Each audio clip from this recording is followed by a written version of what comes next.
Just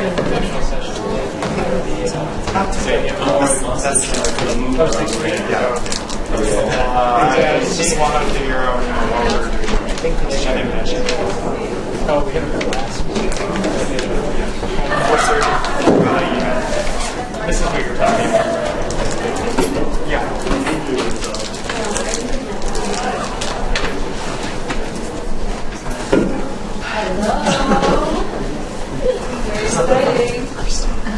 Oh yeah. Is that where you go? Carry on.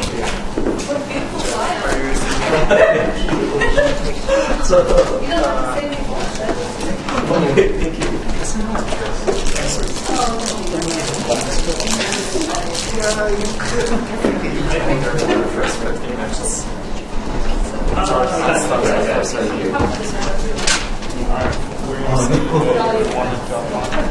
Yeah, I was thinking about just lower states. Let's see if I could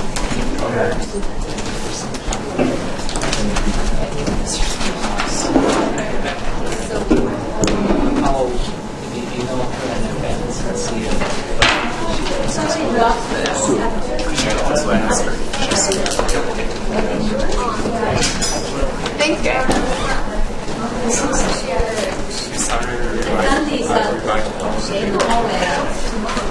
Somebody drop their earphone? You're fine. I can see it.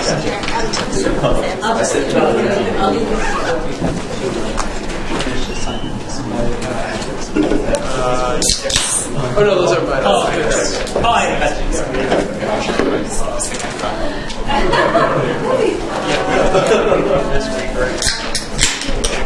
Friday?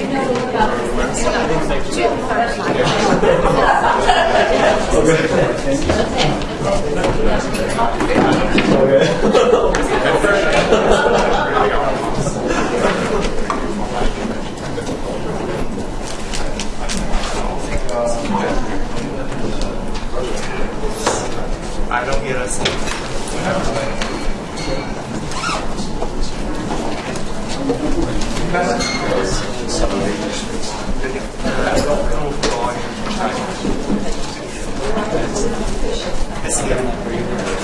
This guy is pretty conservative.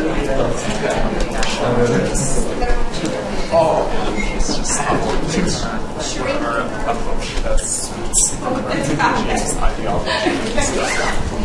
Not a big fan of the U.S. system separation.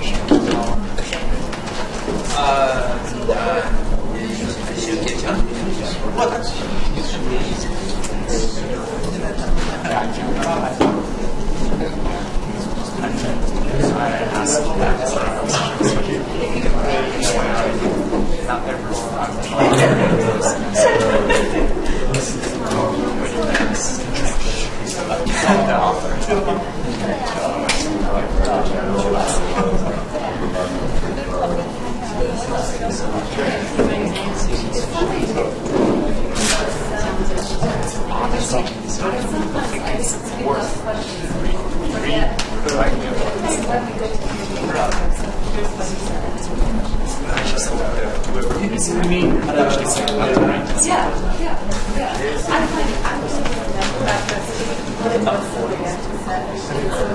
That's the contribution I can do.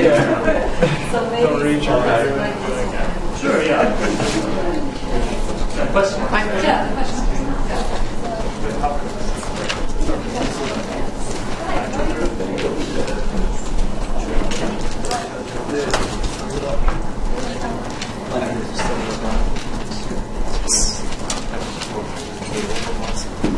Okay, so maybe we will get started. Welcome to the last of our speakers in this year's CARP seminar series. It's been a great seminar, and it's been great to be with you all this semester. And just one last chance to sign up. We will probably have a few speakers next semester, so if you're interested in staying in touch and haven't yet ever signed our mailing list, please do put your name down and we will add you to the list. So today it's a great pleasure to introduce one of our own, Professor Zhaoxin. So Professor Jiang is an associate professor of law at Cornell University, and he has a PhD in history from the Chinese University of Hong Kong, and law degrees from Yantai University and Beijing University, as well as a master's degree in history from Stanford. He is a legal historian, as his resume would suggest, and he's published, in particular, a book from Tsinghua University Press in 2010, a study of Zhang's judicial eras, about the Republican era, and a very important book that's gotten a lot of attention in China. It's considered really a But the reason he's with us today is because for the last 2 years, he has been a postdoctoral fellow in the Clark program, working on the Meridian project. And Zhaoxin has been a really, obviously, important member of our team, a delight to work with, an inspiration in so many ways, and just a wonderful, wonderful colleague. And part of this postdoctoral program involves giving a talk at some point in your 2-year period. And so this is his I guess, our opportunity to hear about the research side of what he's been doing while he's been here. So he's going to be speaking to us today about some new research he's done at Cornell as a postdoctoral scholar. And it's really just a pleasure to have you with us today, and a pleasure to work with you every day. So thank you and welcome. Thank you.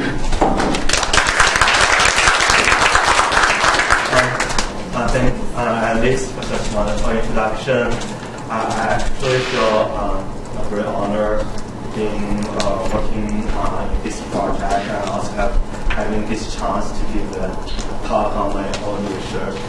So, but before I actually start my talk, I have to remind you, this talk is actually based on my paper draft for Beijing University Law Review. So, any comments, questions, I'll appreciate very much for me to improve my article. And also, I have another caveat for you, is that because I'm a legal historian, I have been worried that my talk will be too general, sometimes maybe too general, sometimes maybe too detailed. So I really hope you ask me questions about the details of my talk. If somewhere, someplace is rather misleading for you, please do ask me questions. So now let me start my talk. The topic of my talk is actually law social myths on the first judge strike in China. It's not current and contemporary China. What happened now? It's actually happened almost 100 years ago. I try to use this topic to interpret something really what's now happening in China. So hopefully I can really interpret that thing. So now I want you to look at this picture. So I assume that almost everyone knows that guy with a big smile on his face. Everyone knows that. But I would rather to lead your attention to another guy. This guy in the first row, to the very end of the first row, he's actually my colleague. He was, among many others, was invited to witness that trial, that kind of centennial political trial in China. So that those guys, we really know that that guy, that kind of political guy, and also that guy in the audience we know. But I want you look at another picture, and my question is, do you know who those judges are? That's my question. Do you have any chance to happen to read any literature or any talk or discussions about who those judges are? Do you happen to know? Because that's a huge, very important case that really occurred in China. That's important. It's important. It's first of all because of case, because of adjudication, right? But people talk many about those guys with a big smile, that guy, but not judges. Then what happened? That's really bothering, at least to me. So that leads to my issues for today's talk. Actually, in the midst of the political trial, and we actually have solved the problem that the judge is really missing from the political landscape or all the political discourse. So we can see that in both case, mass media and scholars alike produce an enormous amount of discourse over the political needs of this trial. But few ask about who the judges are, and even fewer care to comment on the judges. That seems to me very disturbing, because that's a case, right? So something like really missing, really bothering to me. Then actually, people have in China, actually, that what happens now is that there's some easy assumptions there that the people believe or people assume that in the shadow of over-politicization of judiciary in current China, people have been discussing about politics, even the politics in the courtrooms, or even further, we as scholars try to discuss the future of the rule of law in China, like judicial constitutionalism. We don't bother, we don't pay much attention to the judges. That's the problem. The fact is that by the July this year, we have data about the judges that by the July this year, China will actually almost have 200 judges in China. We have at least 50,000 female judges in China. That's a huge group of huge group of judges in the world. Actually, they're missing. They're actually lost in the political literature about the judicial reforms or the rule of law agenda in China. So my question, also my focus on my topic is very simple. I want to ask the question, how come? My effort, my goal is to try to understand how come and why, or is it true that Chinese were born? Is it kind of starting from the very beginning that the judges, Chinese judges, are helplessly weak and submissive to political power? So that's the issues for my talk. Then my goal of the talk, this is like as I already said, to decipher the over-politicization process from historical perspective. I will lead you back to 100 years ago, to the very beginning era of the judges as a profession, as an institution. I'll try to interpret why and how this type of politicization occurred and continued in China. And then in the end of my talk, I'll try to get you to think about what we may do with the politicization of judiciary in China, or do we need a depoliticizing process or repoliticizing process in China? So that's my goal. Then my argument. So I just want to give you my argument before I really go into my talk. And my argument is that there is an era of the independent court which starts from judicial revolution and what ends with the judges' strike. And that looks to me, and maybe looks to you as well, just very surprising when you learn that in China, actually our judicial system actually has that kind of stuff. First, we have all of a sudden we have revolution in judicial system. Then suddenly, all of a sudden, it ends with a judge's strike. That's something we really need us to think about, to really speculate about the significance of what's the historical fact or significance about that era. So, then my second argument is the ending of the era marks the beginning of the politicization of judicial process and the eclipse role of the judges. by seeing political politicization of the judiciary. Here in my talk, I will have two types of politicalization. Here, I just mention that term, but you'll see as I move on, you'll see that's actually two types of political politicization really happens or occur in China.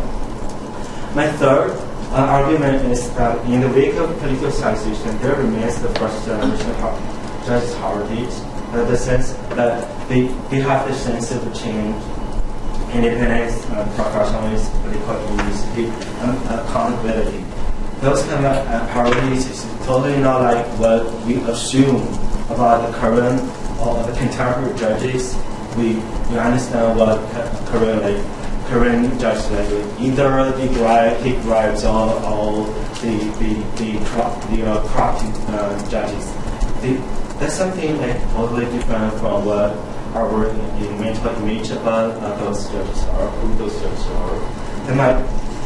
And my thought argument is that this first generation heritage remains unchanged in our today, which makes China's judicial reform potential much easier.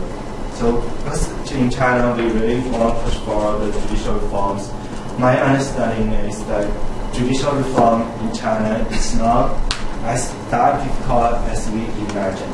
That's why? Because we have a judicial tradition there that starts from a very good tradition. Now, today I want you to know what that kind of tradition is. Okay, my contents of my talk, actually I have 4 parts. Part 1, I just want to give you a general history of the Republican judiciary. I just give you some numbers. We just give you a general idea of that history. And then part 2, I'll talk about why there is revolution there. So I'll talk about the ideological upheaval really happened during the very beginning of the judicial reform.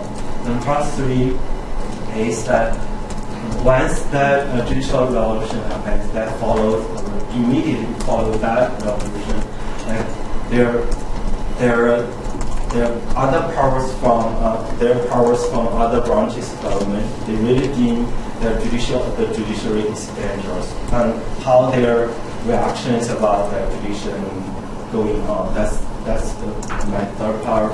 Then my fourth part, the concluding part, is I just want bring up some afterthoughts for us to discuss further about the topic. So just take a quick look at the general history about Republican history. Now that's the year. Oh, sorry.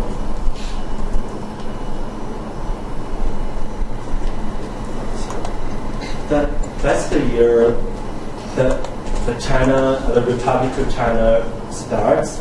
By that time, I want you keep some basic facts in mind. That's when the Republic started in 1912. China had 22 provinces, more than 400 million population, and much larger area than what is now 9.6 million square kilometers. That says that in China, actually, when we talk about judicial reforms in China, we actually have a daunting task for China to really carry out. That's a very difficult task for us to do, and that makes the overall judicial reform in China a very difficult task. Just so as it turned out. Then let's move on. I'll give you 2 tables of numbers for ever since China adopted the judicial reform policy.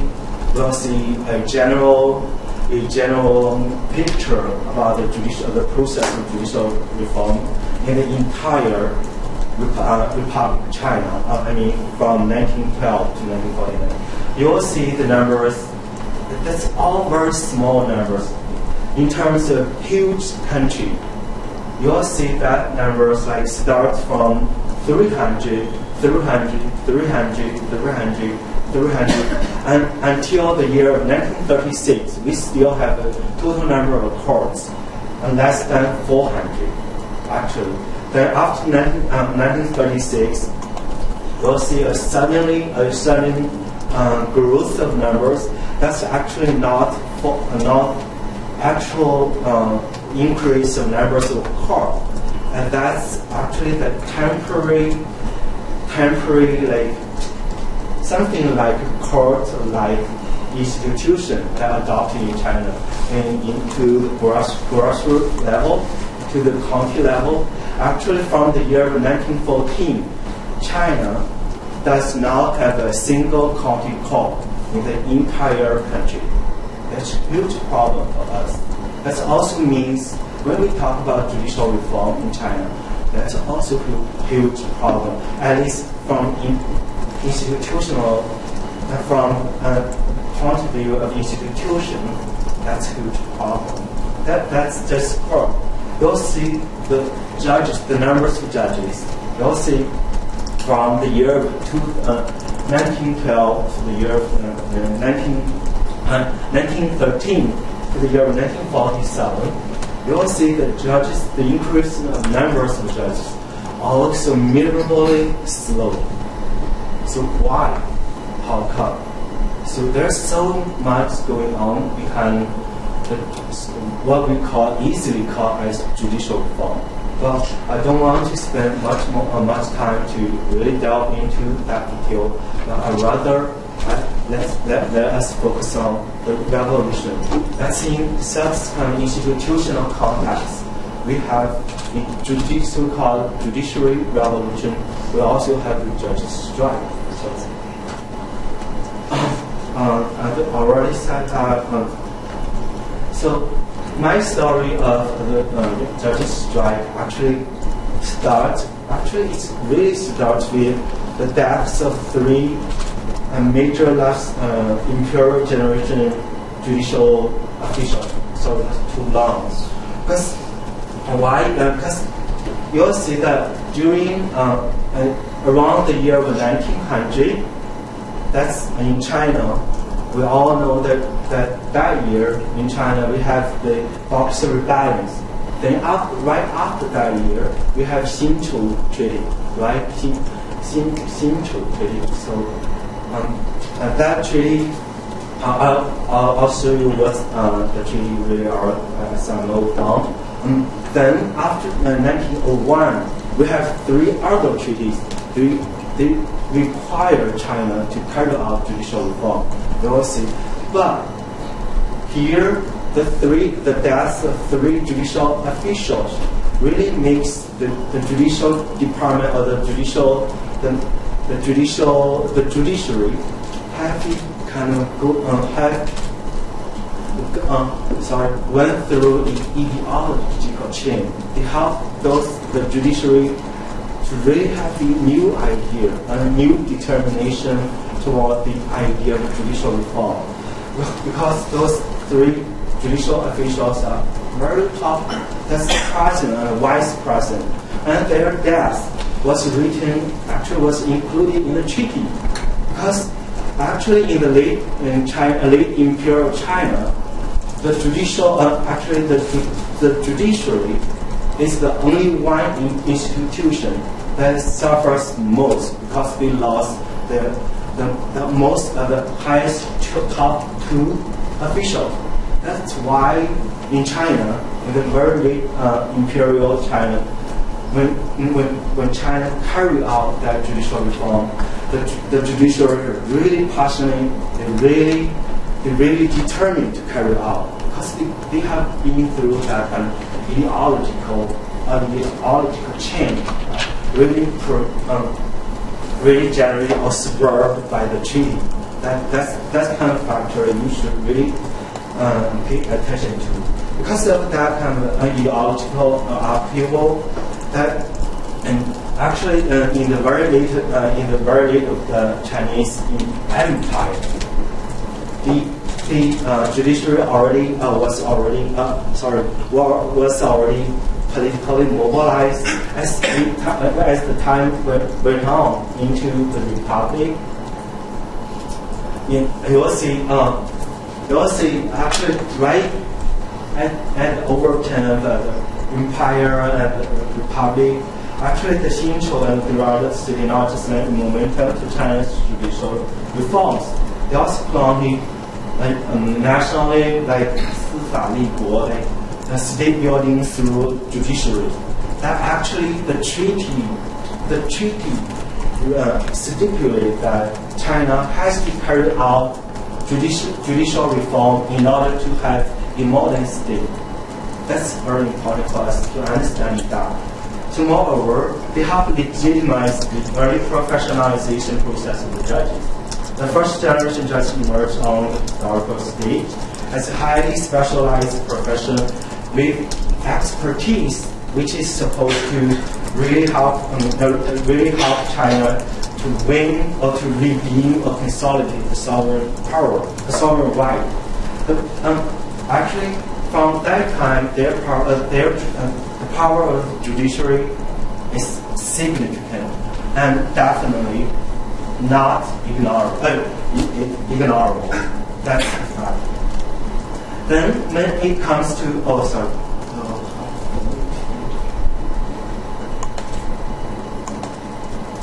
Then when it comes to Republican Europe, they become political more active. In Fen Zhongshan's work, the judges launched the judicial revolution in 1912. That's just, I assume most students know the name Fen Zhongshan, right? As the founding father of our first republic. That just shows some picture of the very first Supreme Court and Supreme Court building. You can just compare the two courtrooms between this courtroom, what I just showed at the beginning of my talk. just have some image about the judiciary. Then, why I said that when China went into the republic, the judiciary got more active because they actually formulated a political party. That's very unique, and at least unique to our judicial history. That's the first generation judge political participation. When China went into republic, it gets very radical. And radical, the first and foremost aspect for why for their being radical is to actually make a political party. They actually emerged with later on in the year. That political party was started in February 1912.